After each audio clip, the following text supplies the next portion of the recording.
B로 이제 넘어갈게요. 자, 이 전공 B는 이제 1번 관련된 문제는 일제시대 때 이제 사학사와 관련된 부분이에요.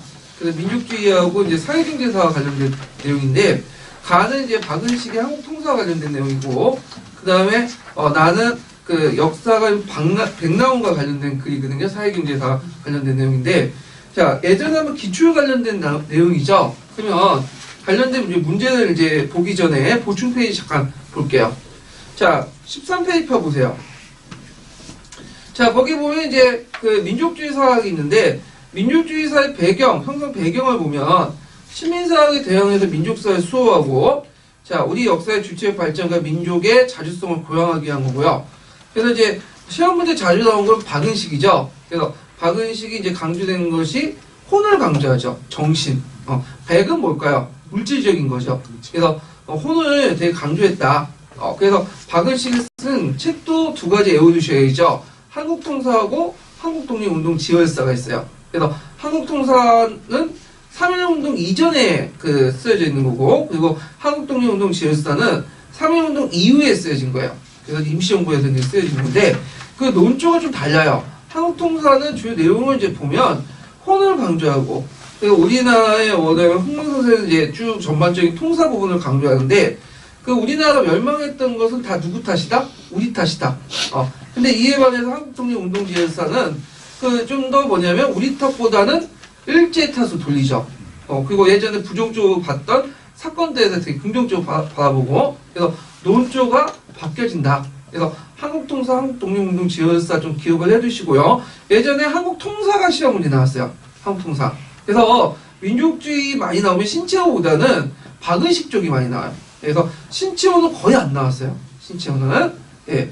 그래서 있고, 그 밑에 신채호가 있는데, 신채호는 고대사, 부여, 고구려 중심의 어떤 것들을 강조하고요.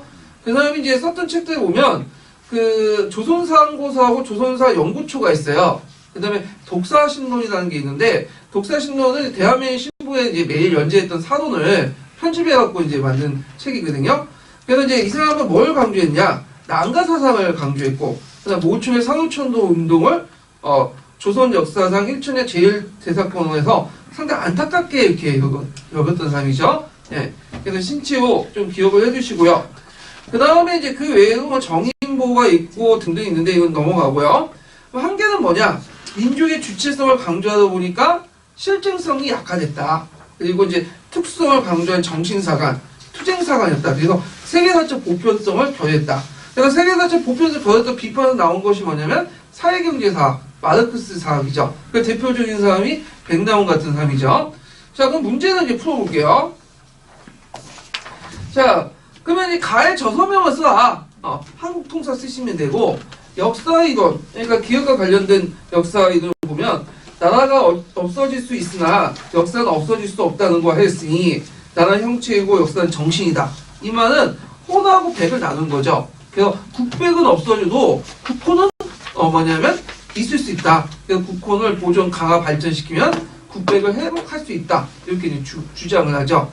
자, 그 다음에 나는 요거는 뭐냐면 이제 아까 얘기처럼 세계사적 이론적 법칙을 되게 강조하죠. 우리 민족도 있었다. 또 우리 민족의 중세사도 있었고, 그 다음에 어떤 자본주의 맹아도 있었다. 이렇게 주장을 한 사람인데, 이 사람은 백나온이죠. 예. 그래서 이제 의인을 보면 우리의 역사도 세계사적 발전 과정에 있다가 보편적으로 발전했다는 걸 주장함으로써 신민사학의 정체성을 무너뜨리는데 크게 기여했다는 거예요. 신민사학자들의 정체성 내용이 뭐예요? 정체성이. 우리나라는 나라 해이할 시대에 여러 가지 이유 중에 정체성이 고대에 머물렸다. 그러니까 중세가 없다는 거야. 곧바로 뭐로 뛰어드는 거죠? 근대로 뛰어드는데 근대로 누가 시켜줬다는 거야? 일본이 시켜줬다. 중세사 구제론 이렇게 주장을 하죠. 그래서 이게 아시아적 생산 양식을 이제 빌려다가 설명하는 거거든요. 그런데 중국과 일본은 아시아적 생산 양식이 안 맞고 어디에만 맞다는 거야? 한국에만 맞다. 뭐 이런 식의 개변인데 되게 이제 이 아시아적 생산 양식은 일본 간학자들이 또 우리나라 역사를 볼 때 주장한 거고, 또 하나가 뭐냐면 정체성은 좀 약간 방향은 다르지만 같은 사회 경제사 쪽 마르크스사는 또 이걸 또 주장해. 왜냐면 주류 서양인들 입장이 이제 대변해갖고 아시아 사회를 정체성적 입장에서 봤잖아요. 이청원 것처럼. 그래서 백나온은 그거와 벗어나게 뭐냐 우리 사회도 중세가 있다. 역사에도. 이 중세는 어디다? 고려도 맞죠. 고려도.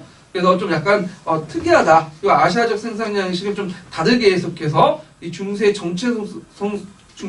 그러니까 정체성론에서 해석한 게 아니라 좀 중세한 전형으로 봤죠. 이게 좀 다른 건데 백라운드 예전에 한번 시험 문제 나왔기 때문에 13년도에 나올 가능성이 있어요.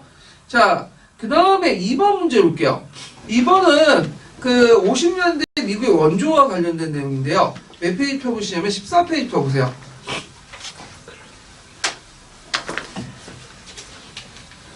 자, 미국의 원조인데 이제 6.25 전쟁 이후에 미국이 농산물 원조를 해줬죠. 그래서 잉여 농산물 한국에 원조를 해주고 그 대신에 이걸 가지고 대추자금을 만들어서 그 국내 미국의 유지를 비용하고 미군의 유지 비용과 미국 무기 구입에 사용하도록 되는데 그 과정이 이제 그 표에 있어요. 표를 잠깐 보시면 자, 미국은 잉여 농산물을 제공해주죠. 두 가지가 있어. 뭐냐면 국내에 그 잉여 농산물을 소비할 필요가 있어. 왜냐면 소비하지 않으면 어떻게 하죠? 농산물이 가격이 떨어지게 되니까 그걸 예방하고 제3세계 국가, 그러니까 좀 후진 국가들을 주면서 친미 국가를 유도할 필요가 있겠잖아요. 근데 지금도 그렇지만 그냥 공짜 주는 게 아니죠. 예. 그러면 이승만 정부가 그걸 받아가지고 누구한테 갖다 파냐면 일반 국민들에게 갖다 팔아요. 일반 국민들에게. 그러면 일반 국민들에게 공짜 준 게 아니라 돈을 받고 팔죠. 그 중에 이제 제정하고 그 중에 일부를 계좌도 특별하게 만들어가지고 거기 적립을 해놔. 이걸 무슨 자금이라고 하냐면 대충자금이라고 해요. 대충자금은. 그래서 이 대충자금은 뭐 때문에 이제 쓰냐? 뭐 때문에 쓰냐면 그 아까 얘기한 것처럼 국내 그 미군의 유지 비용, 그 다음에 미국 무기 구입에 사용한다. 이렇게 이제 보시면 되겠죠.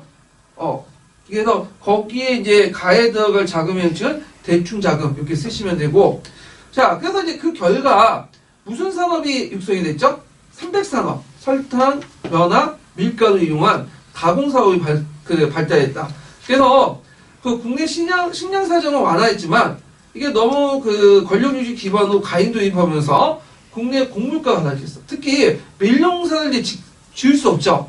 그러다 보니까 뭘로 재편돼? 밀과 면을 못 짓고 쌀농사, 단작화 경영이 하게 되죠.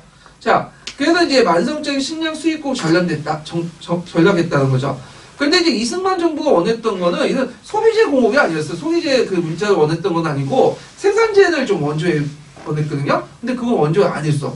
네, 그래서 소비재에 한정돼 갖고 이렇게 했다는 거. 그래서 이제 이때 선정했던 재벌 중에 유명한 재벌 뭐예요?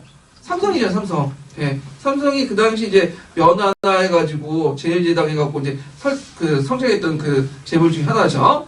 그래서 이제 미국 경제 부담으로 그 당시 1958년부터 무상원조에서 유상 차관을 이제 전환하니까 이제 미국의 눈치 이제 볼 필요 없겠죠. 그러다 보니까 소비재 공업에서 생산재 공업 투자했고, 그 다음에 경제개발 계획을 수립을 해요. 예전에 한번 시험 문제 나왔는데, 그래서 우리가 경제개발 계획하면 누가 연상돼요? 박정희가 연상되죠. 이미 이승만 때부터 했어. 3개년 해가지고. 그것이 작년 정권했다가 박정희 때 5개년으로 이렇게 바뀌게 되고, 실제 실시한 것은 박정희 때라고 보시면 되겠죠. 자, 그래서 이제 이런 내용도 이제 보시면 되고요. 그러면 문제 풀어보면 2번을 보면 다음 미국의 원조로 인해 한국에 발생했던 산업 3가지를 말해보시오. 이게 뭐죠? 제분, 제당, 면방지. 이렇게 쓰시면 되죠. 네. 밀가루, 설탕, 면화 쓰면 틀릴까 맞을까요? 네. 틀리죠. 네. 이거는 원조를 받은 거고, 여기에서 물어본 건 산업 3가지잖아. 네. 그러니까 원조 받은 걸 쓰라고 하면 설탕, 밀가루, 면화를 쓰는 거고, 그걸 바탕으로 해서 발달된 공업 쓰면 제분, 제당, 면방지 공업 이렇게 쓰셔야 돼요. 예. 자, 그 다음에 농산물 원조로 인해서 농촌에 미쳤던 부정적 영향을 써보시오. 그래서 국내 농산물 가격이 하락해서 농가 수준이 낮아졌으며 면화와 밀생산에 타격을 받고, 그 다음에 농민들이 도시에 이주와 실업자가 발생됐다. 이렇게 보시면 돼요. 거기 또 추가하자면 쌀농사로 단작화 경향을 보인다. 이렇게도 추가하시면 되고요. 자, 그 다음에 대충자금 쓰시면 되고, 그 다음에 여기 이제 보면 요거와 별도로 여기 보면 이승만 정부가 기속재산을 이제 관련된 내용인데, 기속재산은 뭐와 관련된 거죠? 기속재산은? 그 당시 일본과 관련된 거죠. 일본이 이제 그 망하고 나서 우리 국내에서 일본 자본가들이 일단은 동상하고 자금을 챙길 수 있는 부분들은 다 챙기고 갔죠. 근데 못 챙긴 부분이 있어. 기업이나 토지 같은 이런 가지고 가지 못하는 것들 있잖아요. 그런 것들은 못 챙겨놨는데 그때 이제 미군정이 이제 기속재산이 돼갖고 이걸 나눠주고 일부 나눠줬고 다 못 나눠주고 또 어디 넘어갔어? 이승만 정부 넘어갔어. 근데 처음에 이제 기속재산을 넘겨줄 때 어떤 식으로 처음에 노동자들이 우리한테 달라. 우리가 운영해보겠다. 근데 안 줬죠. 누구한테 줬죠? 일부 기업가들을 몰아서 줬죠. 예. 그래서 이제 정경유착이 되는 거죠. 정치적 자금을 하고. 지금도 뭐냐면 미르재단이나 뭐 K스포츠 재단 다 그런 거죠. 그래서 자금을 모집을 해가지고 대통령이 뺑을 뜯는 것도 있는데, 재벌들도 그냥 뺑 뜯긴 게 아니라, 자발적 준 것도 있어. 그러면서, 기업을 위한 정책들 써달라. 그래서 이제 뭐냐면 갑자기 경제 평준화 정책, 내세우다가, 갑자기 재벌들에 대한 정책들, 노동개혁, 이런 것들 내세우는 것도 다 그 이유가 있는 거죠. 자, 하여튼, 이런 것도 좀 쓰시면 되고, 그냥 어떤 문제점이 생겼냐. 어떤 문제점이 생기냐면, 정경유착을 통해 기속 기업체에서 한 자본가들이 재벌로 성장했다. 이렇게 이제 보시면 되겠죠. 자, 그 다음에 뒤에 넘어가서, 한 번을 이제 볼게요. 한 번은 예전에 기초가 관련된 내용이에요. 기초가 관련된, 원거리 무역하고 관련된 내용이죠. 그래서 14페이지 잠깐 펴보세요. 14페이지. 자, 11세기 이후에 이제 상업의 부활이 있으면서 주변 농촌 시장과 국제 산업을 연결시켜주는 원거리 무역이 이제 형성이 되는데 주로 육로 통상보다 수로 통상이 발달됐고요. 그러면서 이제 연계 시장 통제, 다양한 통화 정책, 동양형 이런 거에서 이제 육로 통상보다 수로 통상이 발달됐다. 이렇게 보시면 돼요. 근데 정근대 시대 때는 육로 통상보다 수로 통상 다 발달됐어요. 이거는 뭐 중세 유럽뿐만 아니라 우리나라 마찬가지죠. 왜 그렇죠? 지금처럼 자동차나 기차나 이런 것도 없을 때 많은 물자가 적은 인력을 수송하려면 바닷길이나 강길을 이용할 수밖에 없어요. 그거는. 자, 그래서 이제 크게 세 가지 무역권이 형성됐죠. 지중해 무역권, 그 다음에 북녘 무역권, 그리고 지중해 무역권과 북녘 무역권 연결시켜준 내륙 무역권. 그래서 내륙 무역권의 중심지가 뭐죠? 샹파뉴 대시죠. 그래서 샹파뉴 대시와 관련된 문제가 이제 시험 문제 나왔고, 그래서 지중해 무역권은 주로 북이탈리아 도시의 도시를 중심으로 해서 했던 동방 무역이에요. 주로 사치품 중심이었는데, 요때 이제 언제 선장했냐? 십자군 전쟁 이후죠. 십자군 전쟁 전까지는 어디가 중심이었죠? 콘스탄티노플이었죠. 근데 라틴 제국을 설립하고 4차 십자군 전쟁 때 약탈당하고 하면서 북부 이탈리아로 넘어가게 돼요. 예. 그래서 있고, 그 다음 북유럽 무역권 같은 경우에 발트해 북해 유난, 한자 동맹, 프랑스 이런 데에서 이제 했는데, 주로 이제 거기에 교육분들 보면 모직물 같은 거나, 그 다음에 여기 보면 곡물 같은 생활 필수품들이야. 무역이었고요. 그 다음에 이제 북유럽 무역권과 지중해 무역권 성 연결한 무역권을 뭐라고 했다? 내륙 무역권, 쌍파뉴 대시가 중심이고요. 자, 그러면 관련된 이제 문제를 풀어볼게요. 자, 3번을 보면, 거기에 이제 가에 들어갈, 지역을 한번 지도에서 찾아보세요. 이 지도 예문 어제 많이 봤던 거죠? 예전 13일 기출문제에 나왔던 거예요. 그때 따서 했는데, 어느 지역일까요, 가는? A, B, C 중에. C죠? 요 샹파뉴 이렇게 적어주시면 되죠? 그 다음에, 나는 어디죠? 여기 북방무역의 중심지고, 부에노 선도, 헨텔, 이프레, 이런 지역은 다 벨기에 오는 프랑스의 지역이에요. 네. 그러니까 나는 어디에 나가냐면 B. 이렇게 이제 보시면 되죠. 자, 그러면 쌍파뉴의 쇠퇴 이후, 쌍파뉴 잘 나갔던 쌍파뉴 왜 쇠퇴했냐? 이거 이제 서양사 개론인 것까지 좀 기억을 해주세요. 일단 쌍파뉴 백령에서 왕령 편입되면서 고액의 세금을 부과됐고, 백년 전쟁 시말리게 되고, 이탈리아 상인이 갈래선으로 직접 이게 지불 해협을 거쳐서 영국이나 이런 북해 무역 쪽으로 넘어가죠. 이런 것도 있다는 거 좀 기억을 해주시고, 여기는 안 나왔지만 또 주변에 비슷한 시장들이 형성되면서 밀리게 되는 거야. 이런 것들 여러 가지 요인들. 그래서 쌍파뉴 대시라는 내용도 나올 가능성이 있어요. 한번 나올 때가 됐어 이제. 자, 그 다음에 100년 전일 때 영국이 나지역, 그러니까 이제 프랑스 지역이죠. 프랑스 지역의 경제적으로 원했던 것은 뭘까요? 경제적. 이 프랑스 지역은 영국 양모의 주요 시장으로서 양모 수출에 대한 관세가 영국왕의 주요 수입원이기 때문에. 그러니까 이제 런던에서 이제 주로 양모를 팔고, 포항도에서 모직물을 만들어가지고 수출하는 구조잖아요. 그래서 포항도하고 잉글랜드는 아주 깊이 관련돼 있어요. 그러니까 요때까지는 네덜란드하고 잉글랜드 충돌할 리가 없었죠. 보완적인 관계는 언제부터 충돌해? 16세기 이후부터 15, 16세기. 왜냐하면 이때부터 직접 이제 생산을 하게 되거든. 그러면서 이제 충돌을 하게 되고 그렇게 되는데, 자, 일단 이 포항도 지역은 상당히 중요한 지역이다. 포항도 지역은 오늘날 어디 지역이죠? 벨기에 지역이에요. 벨기에 북부 지역이죠. 예. 자, 그 다음에 보너스 문제를 잠깐 볼게요. 필 관련된 문제인데, 자, 필 관련된 문제인데 거기 이제 가와 나에 들어갈 것은 그 기술과 설명이죠. 가는 기술, 나는 설명 이렇게 있는데, 자, 그러면 15페이지 잠깐 펴보세요. 기술과 설명에 뭔 차이가 있냐? 자, 일단은 이제 그 필은 그 피아제 필할렘 모델이라고 볼 수 있듯이 피아제 이론을 적극적으로 도입을 했어요. 그래서 이제 이 사람은 아이들의 사고방식을 두 가지로 나눴죠. 기술과 설명. 그래서 그 예문이 남색책 예문이 있는데, 일단은 뒤에 넘어가 보시면 기술은 그 내용 지배적 사건. 그러니까 순간만 포착해. 그래서 별다른 어떤 경험이나 개념 없이 개별 사건 현상 부분만 딱 보고 하는 거야. 그래서 추론이나 일반을 못하고. 그래서 이때 기술은 무슨 사고기에 속하죠? 구체적 사고겠죠.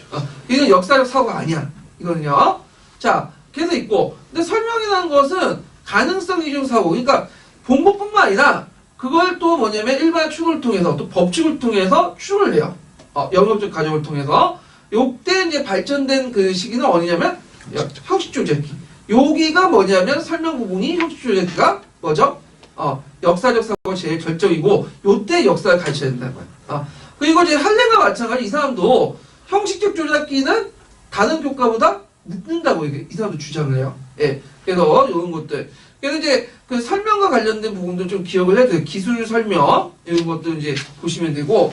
그래서 이제 역사적 사회에서 여기에서 형상적인 것들을 거론했으니까 기술이게 되는 거고, 시틀러 등장 이전과 그리고 그 당시 이제 개인적 심리적, 그러니까 눈에 보이지 않는 것까지 그 전후도 해갖고 다 한 것은 설명이다.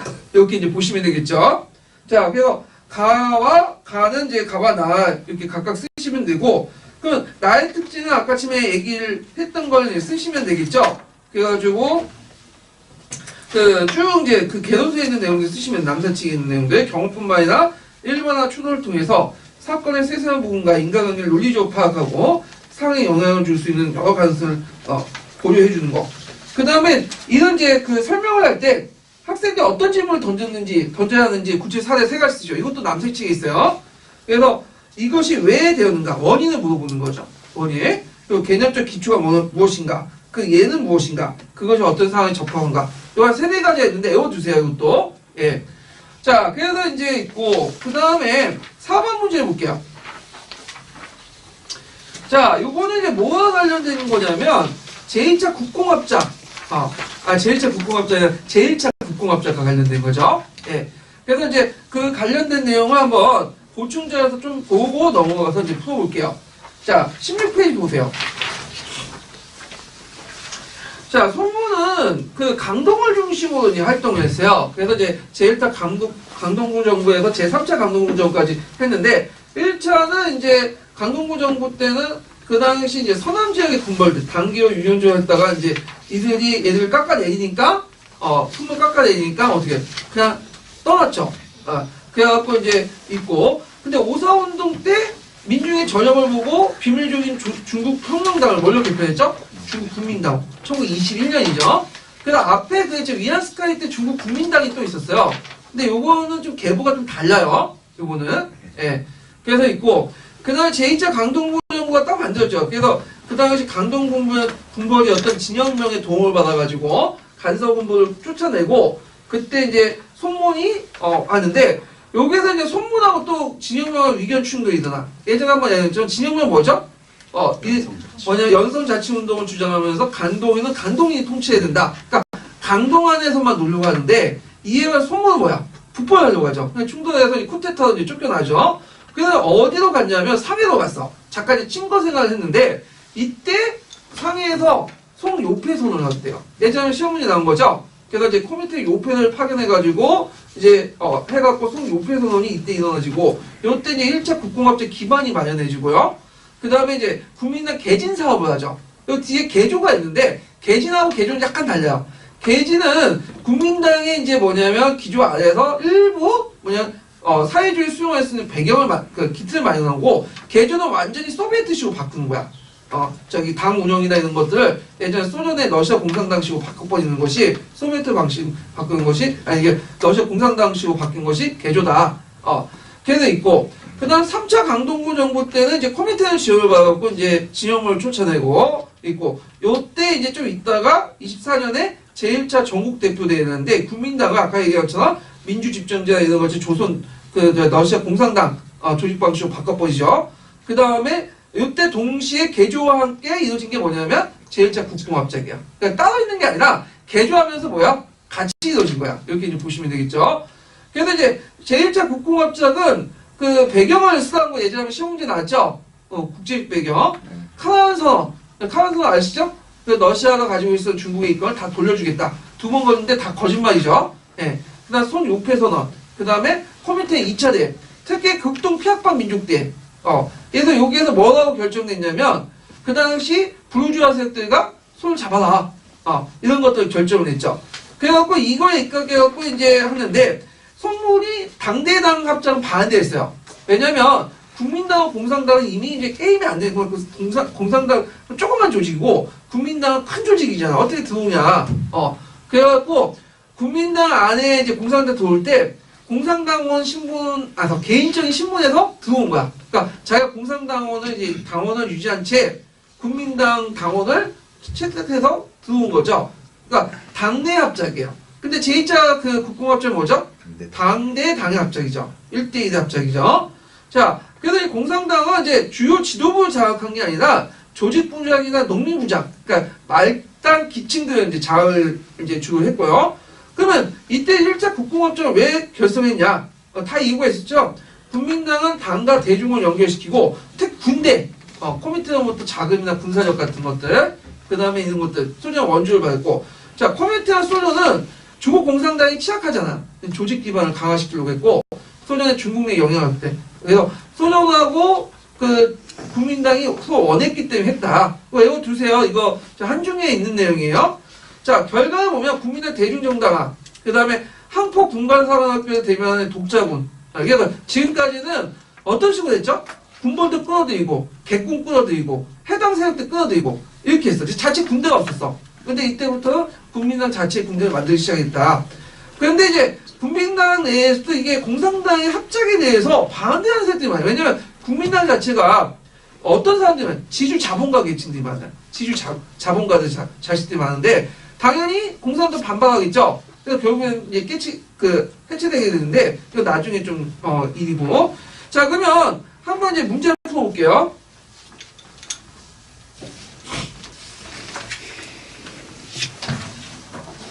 자 4번을 볼게요. 4번. 자 가는 나 공산당 합작에 결정했던 공산당 정당대회에 관련된 내용이다. 가에 기획의 구체적 내용을 세조인 내용 서술해보고 그 다음에 가 이전에 국공합작의 초성을 이뤘던 선언의 내용을 2가지 써보시오. 그리고 나의 니은과 디귿의 구체적 내용을 각각 말해보시오. 이렇게 했는데 일단 극동인민대표회의에서 통과된 이 극동인민대표에 통과된 것은 뭐냐 하면 민족 및 식민지 문제의 결의예요. 그 내용이 뭐예요? 아까 얘기한 것처럼 프롤레타 계급이 낮은 그 세력이 미약한 아시아 지역에서 누구와 손을 잡아야 된다? 좀 상대적으로 개량화된 부르주아 세력들과 손을 잡아야 된다. 그래서 제1차 국공합작이 일어난 거고 우리나라 뭐가 일어났죠? 신간회가 일어났죠. 이런 것도 좀 연결시켜서 이제 보시면 되고요. 그 다음에 여기 보면 이제 가 이전에 그 국공합작 초성을 이뤘던 선언 내용을 쓰죠. 그러니까 3차 전국 대표대회에 이전에 있었던 게 뭐냐면 송요페 선언이야. 그래서 송요페 선언의 내용을 3차 그 전국 대표에서 통과시킨 건데, 자 송요페 선언은 그 소련이 중국의 통일과 독립 달성을 원조해주고 중국에서 공산주의나 소비에트 제도가 실현될 수 없다는 것을 소련이 인정해주고 공산당의 그 국민당 가입과 그에 따른 그에 따른 이제 조직 개편 등을 했다. 이런 내용들. 그래서 개조의, 개진의 이제 중간 단계. 그래서 속 옆에 선언도 외워두세요. 예. 자, 그 다음에 여기 있고, 그 다음에 이제 나는 뭐냐면 민중, 민권, 민생주의 이거는 어디에 있는 거죠? 제1차 국공대죠. 이거는 전국 대표죠. 예, 전국 대표 선언인데 요때 뭐가 이루어졌다고 했죠? 제1차 국공합작이 이루어졌죠. 그래서 이건 신삼민주의야. 그래서 종전의 구삼민주의와 좀 다른 내용이에요. 이거는. 자, 그러면 여기에서 민족주의, 민권주의, 민생주의가 있는데 자, 여기에서 이제 니은의 내용이 뭐냐? 중국이 스스로 해방을 추구하는 것이다. 이렇게 있고, 자, 그 다음 디귿은 중국 경내의 각 민족의 일률적인 평등이다. 이렇게 있는데, 이거 띄어쓰기가 좀 잘못됐네, 디귿 부분이. 예, 좀, 앞에 뭐가 써주시고. 자, 그러면, 여기에서 이제, 뭘 얘기한 거냐. 자, 니은은 주로 어떤 거냐면, 스스로 해방을 추구한 거다. 요건 그 뒷부분에 있어요. 중국 국민당 1차 대표들 이게 본문만 있어갖고 보는데, 뒷부분에 어떻게 나와 있냐면, 이렇게 외국인의 조차지, 영사재판권, 외국의 관세, 관리권 등 불평등 조약이에요. 그러니까 민족해방을 소문은 어디에서만 한정해서 봤냐면 그 불평등 조약을 개선만 한정해서 봤어요. 근데 이에 반해서 그 보디는 그 커미티에서 파견된 사람 있죠? 이 사람은 어디까지 봤냐면 반제국주의 투쟁 이렇게 본 거야. 근데 반제국주의 투쟁이니까 이제 수령과 연대해갖고 미국이나 영국과 싸우자. 이렇게 이제 해석하는데 이거는 거부했죠. 그래서 불평등 조항만 이제 한정돼서 이제 봤다는 거 이렇게 좀 기억을 해주시면 될 것 같아요. 그 다음에 중국 경내 간민족의 일률적인 평등. 이거는 이제 금방 쓸 수 있겠죠. 그래서 중국은 크게 민족이 5개 민족이 있었죠. 그래서 만, 몽, 장, 해인데 해족에 여기 족자 써야 되겠네. 5개 민족의 통합한 민족국가 시장 이렇게 보시면 되죠. 요거는 종전의 민족주의하고 좀 개념이 달라. 그래서 구삼민주의는 누구 중심이냐? 한족 중심이죠. 근데 신해혁명을 성공하고 나서 막상 집권하니까 한족 중심으로 했다면 큰일 나. 왜? 만주족과 몽고족, 그 다음에 해족, 장족들이 통치 영역이, 그 거주 영역이 한족의 거주 영역보다 더 넓어요. 그러면 잘못하면 어떻게 해? 그 땅이 다 남의 땅이 되는 거야. 그러니까 이제 입장을 바뀌어가지고 예전 양치차오가 이제 그 주장했던 내용들, 오족 통합 내용을 받아들인 거예요. 이게 동아시아 교과서에 나와 있거든요. 자, 하여튼 뭐, 그게 있고, 그 다음에, 또 이제 있고요. 이렇게. 그리고 이제 좀 더 부연 설명하자면, 여기 문제는 안 냈지만, 거기 직권평등하고 자본절제란 말 있죠. 민생주의에. 보이시죠? 네. 이것도 중요해요. 예전에 기출문제 나왔던 건데, 자, 직권평등은 뭘로 해석하죠? 이거는? 네, 이거는 토지를 분배하자는 거예요. 네. 근데 예전에 구민주주의에서는 뭘로 해석했죠? 직권평등, 평균 직권은 시세 차익, 매도가 매수 시세 차익을 국가가 뭐냐면 환수하자. 그래서 토지 공개념이 이제 반영된 개념이고, 자본절제는 뭐야? 대생산 기간이나 생산 기간이나 이런 걸 국유화하자는 거죠. 네. 요거 꼭 기억을 해두세요. 그래서 이게 본문 내용이 전체가 아니라 되게 많아요, 이거. 제1차 국민당 제1차 전국대표 선언 내용이, 되게 많거든요? 그래서 요걸 제가 그 뒷부분까지 다 읽어보시면 그 내용이 다 있어, 구체적으로. 그래서 첨부해 놓을게요. 요거 사료를. 한번 읽어보세요. 나올 가능성이 많은 사료. 예전에 한번 나왔죠, 요 관련된 사료. 예. 자, 그 다음에 이제 있고, 그 5번 문제 해볼게요, 5번. 5번은 송나 이제 농업. 송나 보면 이제 농업혁명과 사업혁명 있죠? 그래서 예전에는 명나라 부분을 한번 살펴봤는데, 요번에 이제 농업혁명, 송대의 농업혁명 부분을 살펴볼게요. 몇 페이지 펴보시냐면 17페이지 펴보세요. 자, 송대 농업혁명을 보면 경작 방식에 큰 변화가 있는데, 이모작과 이항법이 확산됐다. 이게 정확하면 이모작이 이제 형성된 것은 당나 중기 때예요. 그러니까 이제 주의할 건 뭐냐면 송나라 때 갑자기 나온 게 아니라 당나 중기 때부터 송나라까지 이렇게 연결돼 있어요. 그래서 이모작이 형성된 것은 그 강남 지역으로 해갖고 그 다음에 당나 중기 때고 이에 이모작이면 또 같이 연결돼 있게 이항법이죠. 그러니까 이항법과 이모작이 그래서 있고 그 다음에 이제 송나라 때 들어가면 남부 지역에서 이기작이 시작돼요. 이기작은 뭐죠? 쌀을 2번 농사 짓는 거죠. 그러면 언제 확산이 될까요? 이 기작은 명나라 때. 네, 이렇게 보시면 되고요. 그 다음에 강남 지방의 개발이 본격적으로 이루어지죠. 예, 그래갖고 이제 수정 개발과 경제적 확대, 지역적인 어떤 농업 기술 도입, 품종계랑 특히 베트남 쌀인 정성도. 그 다음에 그래서 당나 말기 때 들어가면 이미 인구나 생산력에서 강남이 강북을 능가하게 돼. 당 말기 돼요. 그래서 송나라 때 보면 제일 큰 행정 단위가 뭐예요? 로죠. 로가 어디에 집중적으로 뭐냐면 돼 있냐면 강남 지역이야. 강남이 인구가 많아지고 이제 경제적으로 풍성해지고. 근데 그래서 이제 이때가 무슨 말이 돌았냐면 소가 풍년이 들면 천하가 풍년이 든다. 그래서 이제 소라는 건 소주와 호주. 그러니까 오늘날 절강성일 때 대표적인 도시죠. 그래서 양쯔강 하류 지역이 풍부한 고창지대도 곡창지대도 뭐냐면 성장하게 되고 인구 이동도 어떻게 남이라고 들어보시죠. 근데 이때 남이는 무조건 남쪽에 있는 게 아니라 어느 지역이죠? 양쯔강 하류 지역이죠. 네. 근데 이해만 명나라 때도 뭐가 호강이 풍년이 들면 천하 호강이 풍년이 든다. 이런 말 있죠. 호강은 오늘날 양쯔강 중류, 오늘날 호남성과 호북성 일대죠. 이렇게 좀 구분을 해보시고요. 그 다음에 품종계량을 보면 강남의 도작을 중심으로 했다. 도작은 뭐예요? 쌀이야, 쌀.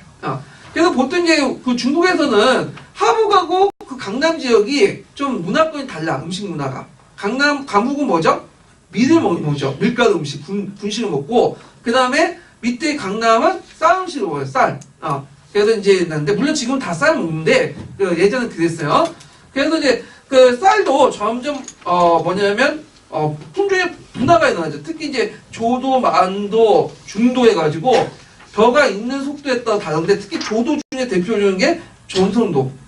이 정성도는 그 상당히 뭐냐면 천박한 환경에도 잘 자라나고 그다음에 그 벌레도 잘 먹고 흉년에도 잘 견뎌요. 베트남 쌀인데 그리고 빨리 익고 빨리 그 자라고 그러죠. 그러다 보니까 뭐도 가능하다. 이기작도 가능하고 이모작도 가능하고 이기작도 가능한 이제 쌀인데 근데 이제 이 점성도는 맛대가리가 없어. 맛이 없어. 왜냐면 이제 타이나 그 베트남 가면 푸석푸석한 거 있죠? 그런 거예요. 그래서 그렇지만 맛은 없어도 뭐냐면 먹고는 안 죽잖아. 영양도 되죠. 그러니까 이제 주로 도시민들, 농민들. 근데 만도 같은 지금 우리가 먹고 있는 쌀 같은 거는 만도인데 좀 맛이 있죠. 찰기가 있고. 이건 좀 돈이 많은 사람들 먹는데 지금 중국에는 이거 안 먹어요. 조생종. 돼지 사료수이지. 예. 그래서 이제 이런 것도 좀 기억을 해두시고요. 그 다음 북중국의 인구가 강남에 이동하면서 맥장, 보리도 이제 널리 보호됐다. 특히 보리 같은 경우에는 보통 이제 이모작 가능하다고 하죠. 그래서 쌀 농사 끝난 다음에 그 다음 뭘 지어요? 보리 농사 짓잖아. 근데 보리는 그 소작인들이 갖는 거기 때문에 많이 지었다는 거죠. 그리고 또 이게 총괄하려면 인구가 강남에 이동하면서 모두 분식도 널리 확산이 돼요. 강남 지역에. 인구 이동하면서 또 거꾸로 강남에 이제 쌀 먹는 것도 같이 도작도 이제 확산이 되고 이렇게 이제 인구 이동을 하는 과정에서 이제 식문화나 기술이나 이런 것들 농업기술 같은 게 확산이 되고 교류가 됐다. 이렇게 좀 기억을 해두시면 되겠죠. 그래서 이제 이런 그 송대 농업혁명을 바탕으로 해서 송대 무슨 혁명이 가능했죠? 상대 상업혁명이 가능했다. 그래서 그 일본 학계에서는 이 농업혁명, 상업혁명 부분을 되게 강조를 하는 분위기다는 거죠. 자, 그러면 한번 이제 문제를 풀어볼게요. 5번은 이제 송대 관련된 농업 관련 사료다. 가와 나에 들어갈 말을 써보고 이모작과 윤장 방식 가해 보호로 통해 가능했던 이유를 말해보시오. 그리고 기획과 관련된 농업생산 향상의 원인을 세 가지로 이제 서술해 보시오. 이렇게 있는데 일단 가에 들어갈 말은 뭘까 이거는? 이거는 점성도죠. 점성도. 예. 그 다음에 그 나는 뭐냐면 우전이에요. 우전. 우전은 뭐와 관련된 거냐면 이제 그 강남에 보면 호수가 많잖아요. 호수가 늪지가 많고 그래서 호수가 늪지를 막아가지고 물 그대로 고인 상태에 뭐예요? 그냥 수전을 만드는 거야. 거기에서 이제 뭐냐 악마라고 해갖고 지금 우리나라 논은 그 수전이지만 우리나라 논보다 더 커요. 거기는. 그래서 혼자 이렇게 하니까 이제 힘드니까 악마가 해갖고 이제 오리 새끼처럼 이렇게 돼 있는데 거기에 타가지고 씌어잡으면서 이제 논 관리하고 그런 건데 그래서 호수를 막아서 만든 논 이걸 우전 또는 위전이라고 해요. 네. 그래서 예전에 한번 시험 문제 나왔어. 강남 지역에. 자, 그래서 있고 그 다음에 어디 자 여기에서 있고요. 그 다음에 이제 가가 널리 보급됐던 이유 여기 이제 동계 있죠. 가뭄과 척박한 토양이 강하고 비료를 사용하지 않아도 잘 자라고 일찍 수확할 수 있기 때문에 조도기 때문에 가능하죠. 그 다음에 거기에 보면 이제 소주와 호주가 풍요해지면 천하가 풍요해진다. 그게 가능했던 이유, 뭐죠? 대규모 수정 개발을 통한 경작지 확대, 집약적 농업기술, 이항법, 용골차 사용, 품종 개량 이런 것들 쓰시면 돼요. 그래서 이런 강단농법이 성리학을 통해서 어디에 도와요? 우리나라 도움 거 이렇게 되는 거죠. 자, 그래서 이제 송대 농업혁명과 관련된 부분 좀 기억을 해주시고, 그 다음에 이제 6번을 볼게요. 6번. 자, 6번은 뭐와 관련된 뉴딜 정책이야. 뉴딜 정책. 예. 자, 그러면 이제 보면요, 요걸 이제 보기 전에 뉴딜 정책을 한번 볼게요. 몇 페이지 보시냐면 18페이지 펴보세요. 그 5탄에 예, 뉴딜 정책이에요. 책 아니라. 자, 미국의 경제공황은 몇 년에 있었죠? 1929년에 있었죠? 이유가 뭐예요? 생산 가입. 근데 생산 가입에 미치지 못한 구매력 감소, 해외 시장 축소 이런 것도 있고, 결국에는 1929년 폭발돼 나와서 이제 그것이 미국뿐만 아니라 전 세계로 이제 확산이 됐는데, 자, 그때 이제 정책 변화가 일어났죠. 그래서 이제 시장 방임주의에서 자유방임 수정 자본주의 전환을 해요. 그래서 미국인들은 그 예전에는 그 못 사면 누구 탓으로 생각했어요? 개인 탓으로 생각했어. 상당히 개인주의가 강하기 때문에. 근데 요거는 못 사는 건 이제 개인 탓으로 하는 게 아니라 국가도 책임져야 된다. 그러면서 수정 자본주의 전환을 하게 되는데, 이건 누구 이론을 바탕한? 케인즈 이론을 바탕한 거죠. 그때 이제 집권자가 누구냐면 루즈벨트죠. 루즈벨트가 이제 뉴딜 정책에서 이제 시장에 그 시장을 내버려두는 게 아니라 이제 적극적 국가 개입을 하게 되면서 재정 정책 이런 걸 통해서 이제 사발 정책을 이제 하게 되는데, 그때 이제 농업조정법이나 전국상업보험법, 사회보장법, 와그너법, 테네시강 개발공사 등 이렇게 있는데, 여기에서 이제 농업조정법 같은 경우에는 정부가 개입해서 농업 생산을 조절한다. 왜냐하면 너무 가인 생산하다 보니까 어떻게 해요? 고가가 떨어지죠. 그래서 그 당시 어떤 문제점이 있었냐면 너무 많으니까 그걸 갖다 버렸어요. 수요 공급을 조절하기 위해서. 그래서 있고, 전국상업보험법은 생산마다 가인 생산한 것들을 뭐예요? 조절해주고, 최저가격제 실시. 최저가격제 누굴 보호해주는 거죠? 이건 생산자. 거꾸로 최고가격제는? 네? 소비자죠. 최고가격제가 실시된 거 예전에 시험 문제 나왔죠? 언제? 프랑스 대혁명 때 국민의회 때 실시됐잖아요? 아니, 국민공회 때 실시됐죠? 예. 그래서 예전에 한번 시험 문제 나왔던 거고. 자, 그 다음에 이제, 예전에는 아까처럼 자기가 개인이 못 산 거 다 누구 탓이었죠, 미국인들? 개인 탓이었는데, 이제 사회가, 거기에 이제 개입을 해갖고 도와줘야 된다, 국가사회가. 그래갖고 사회보장법이나 이런 것들을 만들기 시작해요.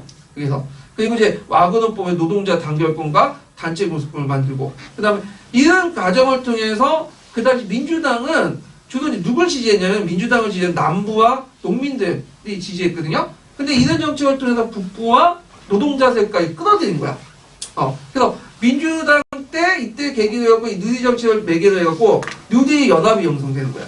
그래서 민주당이 예전에는 남부하고 그 농민들 중심 당이었는데, 이제 북부와 노동자 세력들을 끌어들이고 사회적 빈곤층을 끌어들이고, 그래서 뉴딜 정책을 펴면서 이때부터 이제 그 민주당이 제2차 세계 끝날 때까지 이제 잠깐 까지 한 1960년대까지 뭐냐면 집권 정당으로 이제 설립하게 되는 거죠. 예.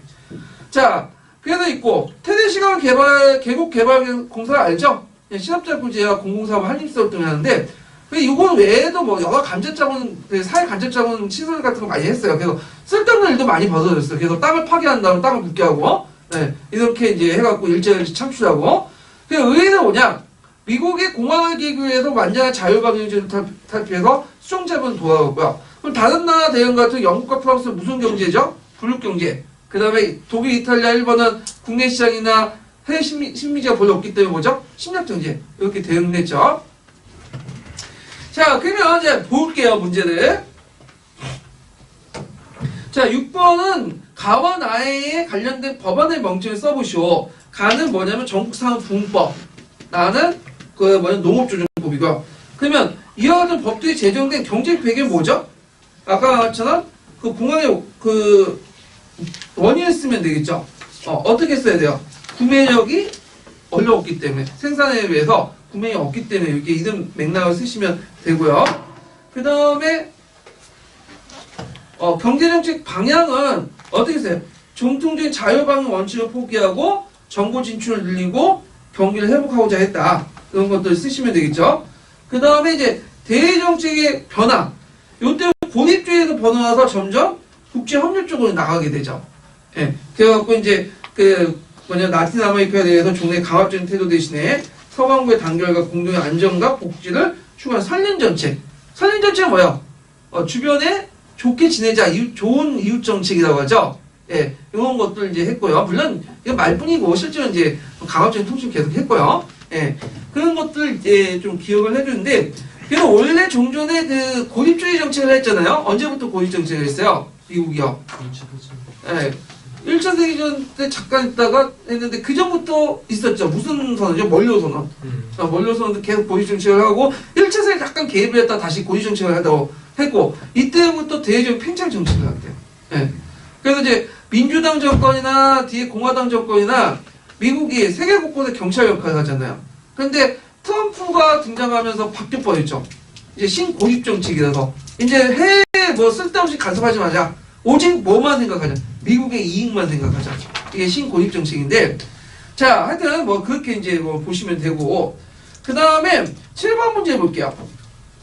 7번 문제는 이제 뭐냐면 니의 감정이익 관련된 거예요. 니의 감정이익과 관련된 내용은 두 번 나왔어요.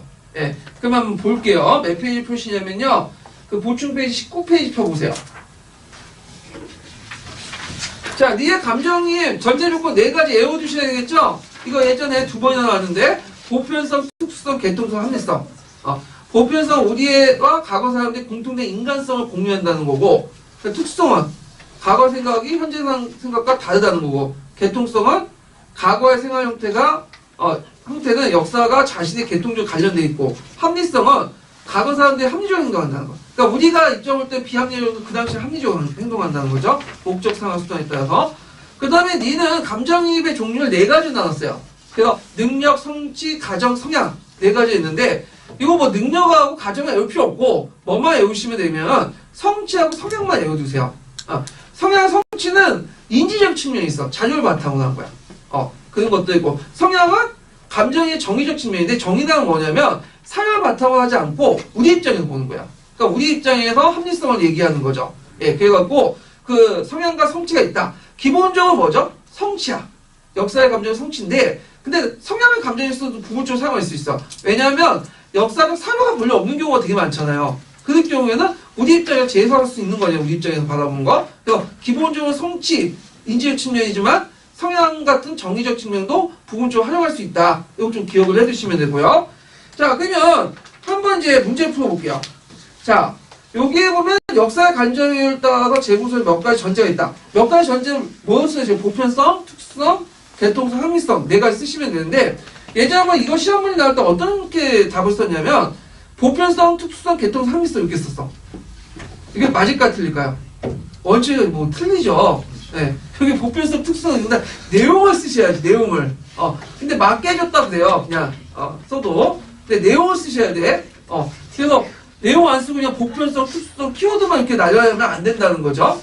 예, 그래서 오히려 보통 답답형 문제 갖고 나올 때는 모르겠는데 서술형 문제 나오면 키워드만 쫙쫙 날려면 틀려요. 문장을 만들어갖고 서술해야 돼. 예. 자, 일단 이렇게 보시면 되고, 그럼 니의 가와 나의 의미 이렇게 보면 가는 가 유형에 관련된 부분은 뭐와 관련? 맥락적 측이니까 인지적이에요, 정의적이에요. 인지적 측면이죠. 그다음 나 유형은 이거는 그 다른 감정의 상태에 경험할 수 있는 능력, 맥락적 지식 이해에 수반되지 않는다. 맥락에 따라서 이해에 수반되지 않으니까 뭐죠? 이거는 정의적인 거죠. 그러면 인지적과 연결되는 것은 뭐와 관련된 거죠? 성취로서 감정이고, 그 다음에 또 정의적과 관련된 것은 뭐죠? 성향으로서 감정이죠. 그러니까 성취, 정의, 인지, 성향, 정의 이렇게 꼭 외워주세요. 예, 그래갖고 있고, 그 다음에 이제 그 나에서 역사적 행위를 어떻게 인식하는가? 어떻게 인식해요? 역사적 행위는 합리적으로 해석하죠. 합리성은 전제됐다. 나름대로 합리성을 갖고 목적, 상황, 수단했다. 외워두세요. 이것도.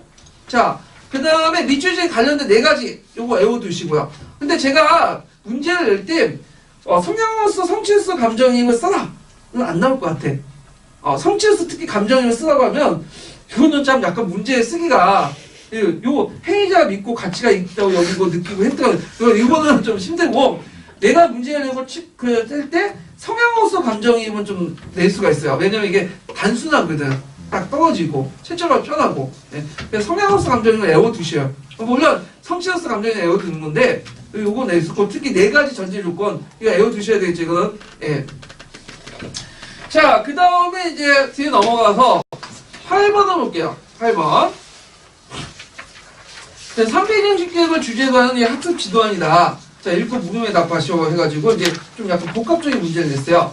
자, 뭐 지도안과 관련된 문제들은 예전에도 한번 몇 번씩 나왔고, 지도안과 관련된 문제가 나오면 항상 뭐하고 연결된 수학 목표하고 나온 부분이 있죠. 그래서 이제 수학 목표를 물어보는데, 자, A는 학습 목표를 설정할 때 다음 내용을 바탕으로 한 가지 설정해보고, 그 다음에 기획의 유효한 점을 학생과 평가 입장에서 측면에서 각각 말해보시오. 자, 여기에서 이제 핵심 키워드는 목표 중심의 입장이죠. 그 교육 목표 상세화. 그래서 이거는 그 교육학에서 그 인지주의 측면에 더 하는 게 아니라 행동주의 측면에서 하는 거예요. 가내나 있는 사람들. 자, 그러면 행동주의 측면에서 이 목표 설정은 쉽죠, 이거는. 금방 답이 나와. 그래서 우리가 이제 내용, 행동 이렇게 연결시켜 쓰고, 그 다음에 학생 중심이고, 결과 중심이고, 이렇게 쓰시면 되겠죠. 그래갖고, 요 입장에 따라서 제가 예시담안을 써봤어요. 한번, 삼미징식 계획의 배경을 설명할 수 있다. 그 다음, 삼미징식의 계획의 결과를 설명할 수 있다. 결과를, 이렇게 있는데, 여기에서 내용 행동, 명시적 행위동사. 그러니까, 명시적 행위동사는 설명할 수 있다, 열거할 수 있다, 이런 것들이죠. 그래서, 어느 게 명시적 행위동사가 어느 게 일반적 행위동사냐. 그러니까 명시적 행위동사 아닌 것이 일반적 행위동사예요. 그럼 명시적 행위동사 부분을 알아야 되겠죠. 이게 어디 나와 있냐면 하나책 106페이지에 보면 행위동사가 쭉 나와 있어요. 명시적 행위동사들이 어떤 것들인가. 예. 근데 일반적 행위동사는 그 아닌 것들이겠죠. 그래서 이거 좀 외워두시고. 그래서 이제 요렇게 학습 목표, 단순히 학습 목표 써가면 그냥 행동주의 심리학에 입각해서 쓰시면 돼요. 근데 문제는 아까 전처럼 그 영역별 학습 목표 있죠. 영역별 학습 목표. 그래서 지식 이해 측면, 기능 측면, 가치 태도 측면. 그래서 이제 이걸 쓰고 나오는 경우도 있어요. 두 문제가 세 문제 나왔어, 예전에. 근데 그 가치 태도 측면은 나올 필요 없고요. 주관적이니까. 기능이나 지식 이해인데 지금까지 뭐만 나왔냐면 지식 이해 측면. 예. 그래서 지식 이해 측면만 좀 기억하는데 지식 이해 측면은 아까는 자기 지식을 알고 있는 거 인지하는 건데 이게 쓰라고 하면 좀 문제가 있어. 왜냐면 이게 정확한 기준이 없거든요. 엄밀히 말하면 행위동사 구별이 안 되고 그냥 쓸 수 있는 건데 중요한 건 아니고. 근데 대개 보면 이해할 수 있다고 쓰시는 게 제일 안전빵이에요. 이거는요. 예. 그래서 지금까지 세 문제 나온 것도 다 이해할 수 있다가 안전빵으로 걸려드는요. 행위동사는 상관없지만 예. 자, 그래서 뭘 지금 물어보냐. 그냥 일반적인 학습 목표 쓰라고 하면 우리가 알고 있는 교육학의 학습 목표를 쓰시면 되고 영역반 학습 목표를 쓰려면 아까 설명한 방식으로 쓰시면 돼요. 이렇게. 자, 그러면 교육 목표 상세화도 예전에 시험 문제 나왔죠? 그래서 학생 입장, 평가 입장, 교사 입장 이렇게 했는데 여기에서 이제 뭘 물어봤냐면 학생 입장하고 평가 측면을 물어봤어요. 그래서 그 무엇을 어떻게 공부해야 할 것인지 보다 명확히 알 수 있고 평가 측면은 가르치고 배운 내용을 정확히 확인함으로써 그 평가 문항을 작성하기 쉬워 학습평가 타당도와 신뢰도를 높일 수 있다. 외워두세요. 이것도 이제 시험 문제에 나올 수 있으니까. 그 다음에 B를 보죠. 문답학습이 나오죠. 문답학습. 문답학습도 이제 예전에 한번 문제 냈는데 한번 더 내봤어요. 좀 중요한 거니까. 자, 예전에는 이제 인지기억 질문 같은 거나 수요적 질문이 나오는데 이건 학생적 질문. 이게 왜 학생적 질문이냐? 요게 쭉 읽어보시면 알겠지만 뭐와 관련돼요? 이거 감정이입이잖아. 감정이입은 어디에 속해요? 학생적 질문이죠. 요 검은 책에 있는 내용 그대로 예문 낸 거예요. 예. 그래서 이제 삼미징식 계획에 관련돼 갖고 이제 그 당시 농민들의 어떤 내면적 세계, 내면의 어떤 고통, 이런 것들을 이제 하는데 그 학생적 질문이니까 그 학생적 질문에 대한 그 명칭 쓰시고 그다음에 이 유형의 특징들을 쓰시면 되겠죠. 그래서 이제 제가 특징을 거기다 적어놨어요. 가제를 하기 위해서 다양학도 사고하도록 자극한 질문이고 창의적, 예의적, 개방적 사고를 촉진하는 질문으로서 예측, 가설, 추론, 상상 등 사고작용을 자극한다. 이렇게 쓰시면 되겠죠.